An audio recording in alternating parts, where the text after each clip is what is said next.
is up, guys? I just got a little thing in the mail from ThermoWorks.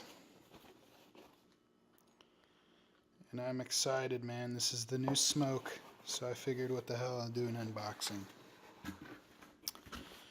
Alright, these guys are pretty cool. They do some good packaging. They're out of Utah, I believe. And they always send you one of these.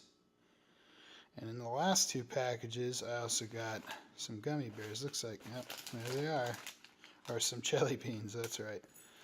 They hook you up with some jelly beans.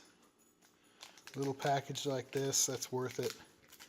In and of itself, to get yourself like a thermopop, a thermopen, or if you're into barbecuing, you have an offset smoker, really just any kind of smoker. Those analog thermometers are junk, honestly. Even tell-trues just aren't near as accurate as the digital thermometers out there, so get yourself a good digi. And tell you what, man, these smokes, if you ask me, this has got to be the best wireless smoker thermometer in the business, man. Bar none. So they package it pretty nice. I got an extra great clip. It already comes with one, but I wanted to get an extra because I have a couple probes. I have a chef alarm and a thermopop, or a thermopen, excuse me. So there it is. I got my great clip. I think that's it, you know, $3 or something, so pretty worth it. 300-foot range, 2 channels, wireless. Man, that's what I'm talking about. Comes with their Pro Series temperature probes. They read really quick. They're not really intended to be an instant read, but you could basically use it. They're a lot faster than most of the instant reads in the market, including Maverick, you know. Mavericks are probably up there with, I would give them in that second best range, but I just don't think anyone really competes with ThermoWorks in the thermometers category, instant read. And now that they've come out with something like this. This is really their first wireless that I'm aware of. You can take this piece and just kind of wear it or put it in your pocket and monitor the temperatures. You leave this out by your smoker. Well, let's just take a look, man. I'm freaking excited. Let me get my pocket knife out here.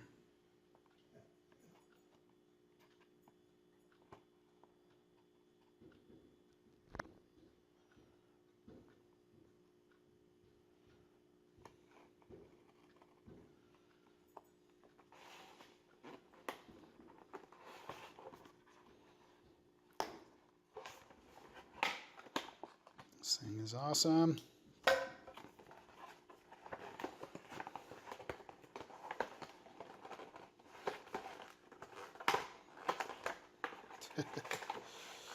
Alright. Yes. There we go. It's out. Take that, unboxing one-handed. Alright, so what do we got here? We got some temperature guides for beef, pork. I'll tell you what, man, the ThermoWorks website also has an excellent blog.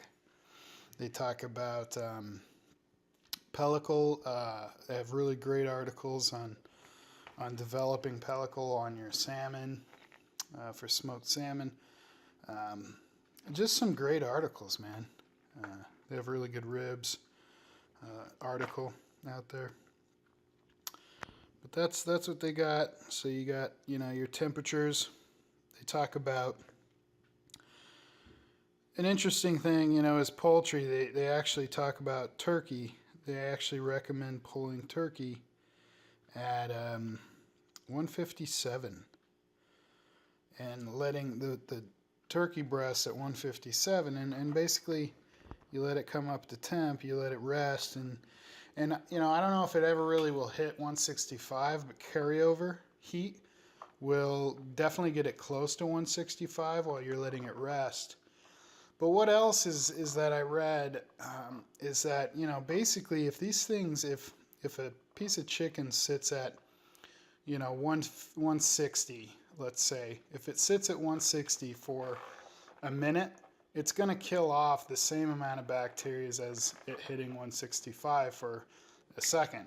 165 is just the temperature where that bacteria is killed off instantly.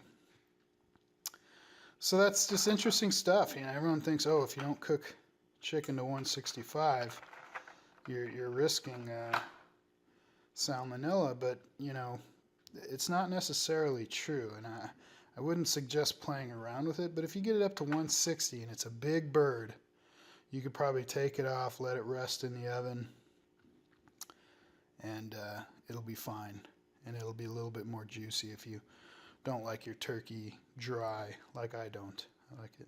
So this is the air probe. A little off subject, sorry about that. This is your air probe. You can tell it's quite a bit bigger, thicker than the other probe that they give you. This is for your meat. And then what you would do is use this grate clip here, pinch it, put it in your grates, and then you just slide this thing in through here. Once it's pinched, I think it's a little easier. There we go. There you have it. So that's what you do. You kind of pinch it, put it in your grates, and plug this in, and you got yourself a something that's going to read your temperatures in your grate level, which is awesome.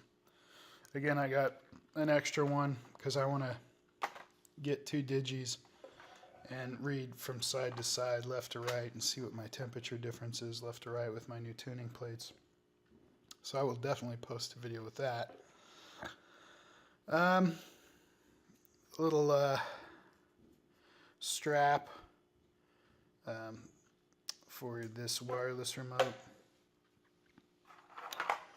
And there she is. So let's see if it has a magnet. That's what I'm talking about. It's silly, but man, these magnets I really like having.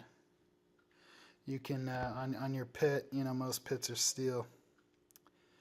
Put that thing right on your pit, or on the side, or on the grate, the little shelf, I mean. So if you're trying to keep your pit in that kind of 220, 225 range, you can set your thermometer to go off at 215, 200 on the low. On the high end, you can set it to go off at 240, 250. And try and keep it in that kind of money temperature zone, and you know it's accurate. Put this by your food, put the air temperature by your food as close as you can without really interfering with it. And then you have the meat thermometer. So you have, you know, both your plugs right there. You know, you can plug that in and set if it's turkey to 165, or, you know, if it's like a pork or pork butt or a brisket, set it to around 200, so you can start feeling it out, seeing if it's close, or even 195, because then you can start taking a look at it and probing it. But man, you can set this stuff outside on your smoker and take this inside, and they're synced up wirelessly, and you know, this thing will beep at you when the temperatures go outside of the given range. So you see they have the min max right there, high alarm, low alarm. The min max just records, you know, how high did it get, how low did it get all together throughout the cook. And then these are your alarms. So if you wanted to go off on an alarm, if this is your meat probe, maybe it's a chicken, so you can start walking it in to the 165 and pull it. Or you got your low alarm, which you probably won't use too much. I guess, you know, you might on the meat. But then the air one, the second alarm here will come in handy with that low alarm when you're trying to keep your pit the right temperature. Or you can run two of these probes. I do have another probe like this, and you can be checking the temperatures on two things at once. Well, maybe you have your chef alarm with this. So, you know, I mean, man, it's just what a great thing these guys have come out with. And the bottom line is the ThermoWorks is just top of the line. Their stuff works. That's all I can say. It's high quality, jelly bean quality. Can't go wrong. So pick one of yours up. I'll have a link in the description. You can go to ThermoWorks directly. Do not buy anything from ThermoWorks through Amazon or any kind of reseller. Just buy it direct. I looked on Amazon. Sometimes their prices are double what they are on ThermoWorks directly, and you don't get the warranty because you don't purchase it directly. So be careful of that, guys. I know Amazon is convenient, but these guys, they ship it super fast. They have a great product and a great warranty, so buy it direct. All right, well, I hope you enjoyed the unboxing. I'm going to be playing with this thing real soon. I'll have it in a lot of videos for you guys.